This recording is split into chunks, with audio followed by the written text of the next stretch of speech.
talked about process over results.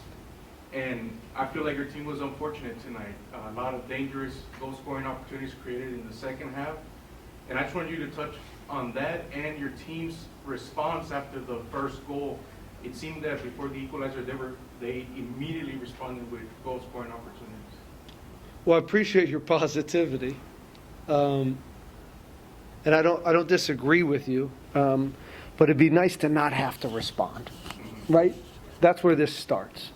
Is in the first minute we give up a goal again. It's been a little something that's been haunting us. And I'm pretty sure we've talked about it at length. And I think, we'll continue to work on that.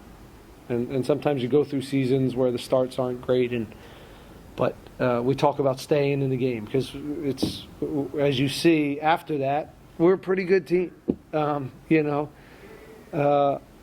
think it was, I'm not a huge data guy, but it's, 2.9 expected goals. That's, we got to make some plays. They're there. They're there for us. They're there for us to at least tie that game, if not win the game. And, again, it was probably offensively our best performance. We look like ourselves. We look confident on the ball.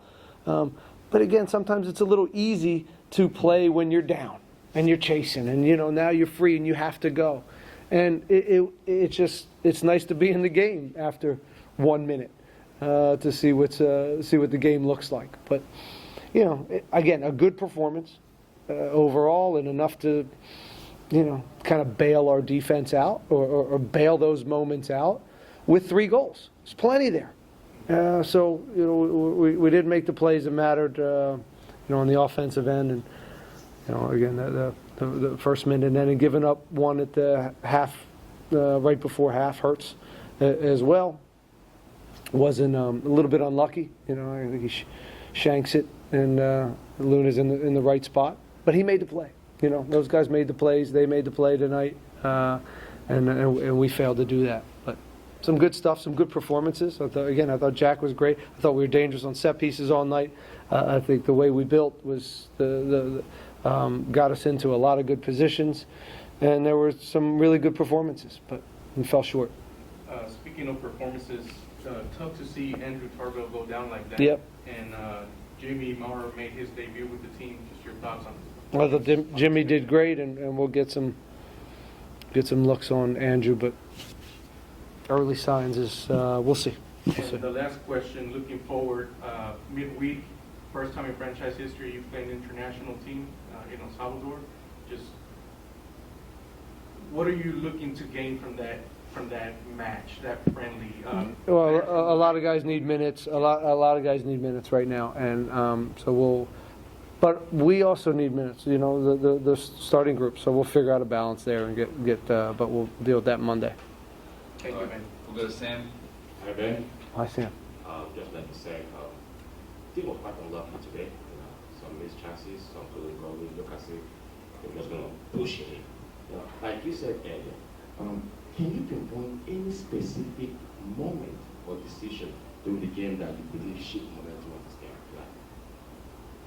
I don't know if it was pretty wide open in the first half, and part of that is, again, if I had to choose a moment that changed the course of that game, was about a minute in when we gave up the first goal. And again, now we have to kind of change a little bit of the game plan and chase, but I will say, unlike the Miami game where we went down early, we still stayed disciplined, and that was nice to see. So that's an improvement. So there's little stuff that I see that we're growing, but personality and winning games and seeing, being better in the moments that really matter in a MLS game, we're lacking there a little bit. For Femi, he has a big shot of Mikael to fill in. This should be his 4th MLS game pro.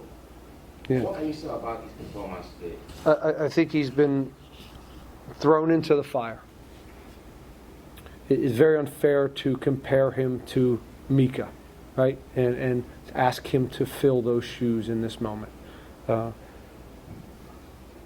But he's doing okay. and that's you don't know as a pro player when your opportunity is, and he's getting his, and he's doing some very good things and some things that he needs to work on.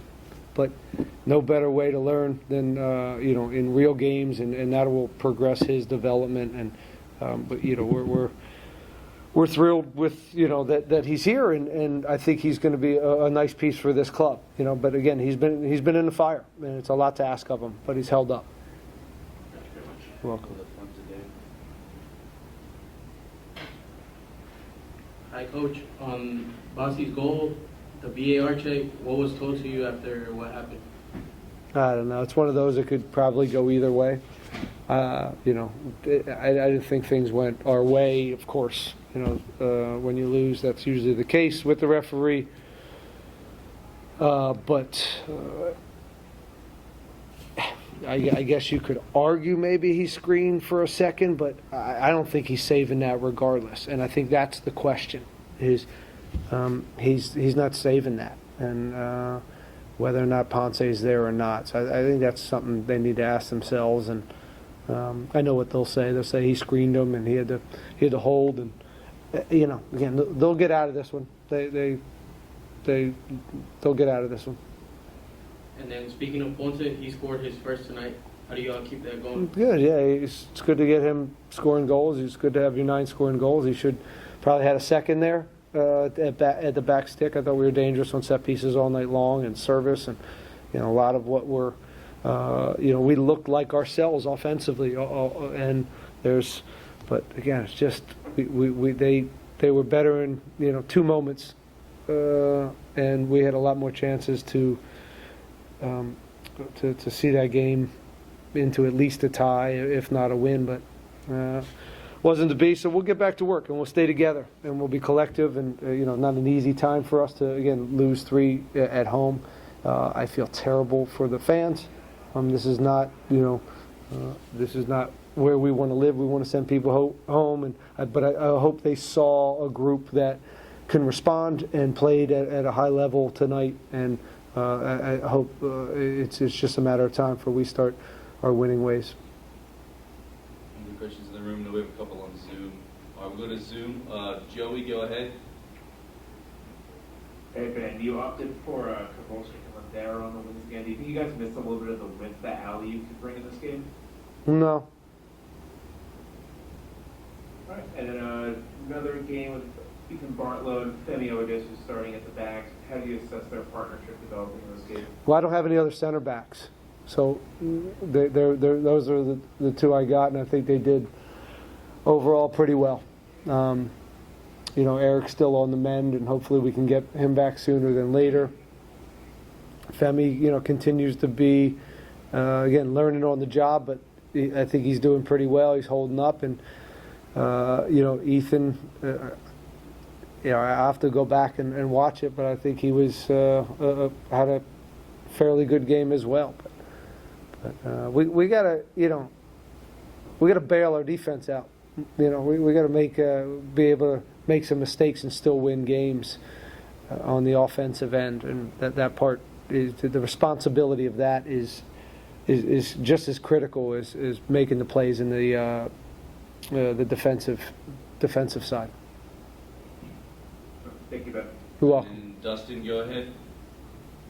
Hey, Ben, just with the 3 straight losses at home, what's the mood like in the locker room? You guys have a lot of leaders, a lot of veterans in there. What's your message to them and their mood in the locker room?